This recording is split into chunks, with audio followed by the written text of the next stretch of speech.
Alright, so here are the stock 245s.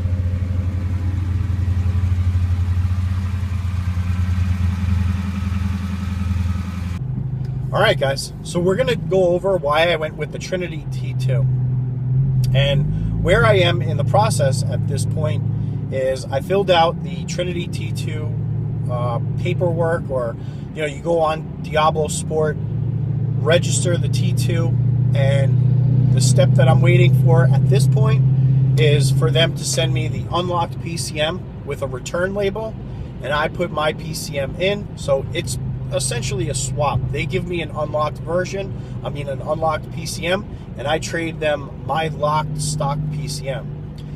Now there's been a bunch of questions about my PCM situation. I have two.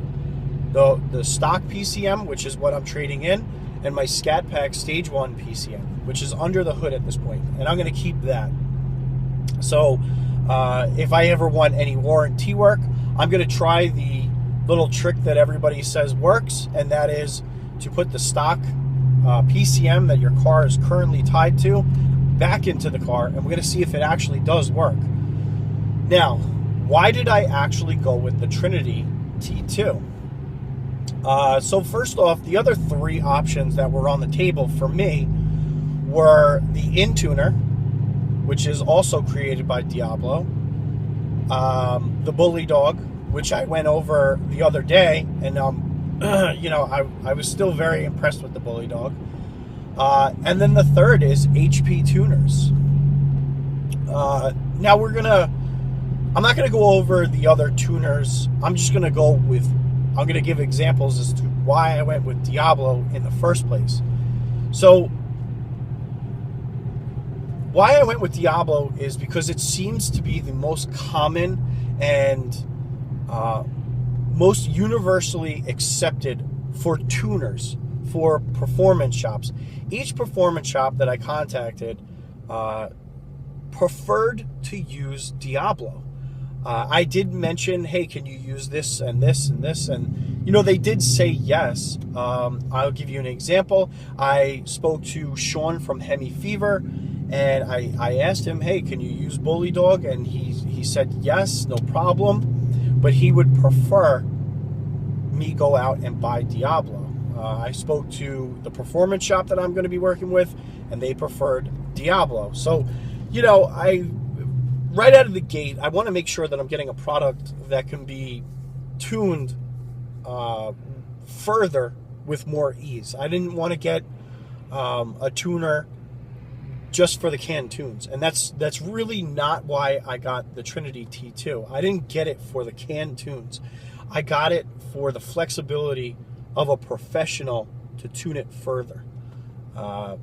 So that kind of eliminated the HP tuners and the Bullydog, and so now it was the option between the Intuner and the T2, and you're looking at the price tags attached to, both the Intuner and the Trinity, and it seemed like both of them were offering the same can tunes, etc.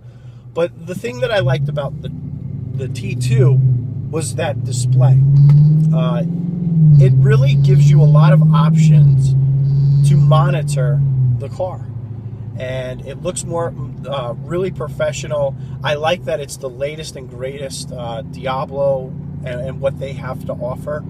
So kind of the bells and the whistles really won me over, and I thought that for the extra $100, it would be worth having that ability to see if the performance pages are accurate, if the Diablo is accurate. It would be really nice to do a 0 to 60 and see if both the performance pages and the Diablo are lining up.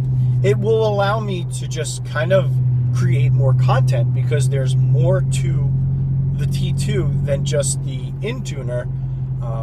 Now, by no means, like, if you're going with the intuner, that's great. You know, if I didn't have a YouTube channel, I would probably have gone with the intuner, just because you can set a nice tune, you know, put the intuner in your glove box and you're good to go. But because I'm trying to mod my car along with develop content, I thought that the T2 would allow me to kind of create and generate more content for the channel. And you know, that's also a big factor in why I do a lot of things now, is because when I go with a modification, I try and think of what it is that I can create with that modification. And I also like buying something that's their best product. If I go with a company, I try and try and buy what it is that they're offering at their top level, and that's so that I could give the company as fair of a review as possible. So the T2 is the latest and greatest, and I thought that it would make it would be the best fit for what it is that I'm trying to do. We all know that the end game is after the headers to get a custom tune, but in the meantime, I'd like to get once the PCM arrives, I'd like to put that in there and try some of the canned tunes to see how it compares to the Scat Pack Stage 1 PCM tune. And we'll go from there.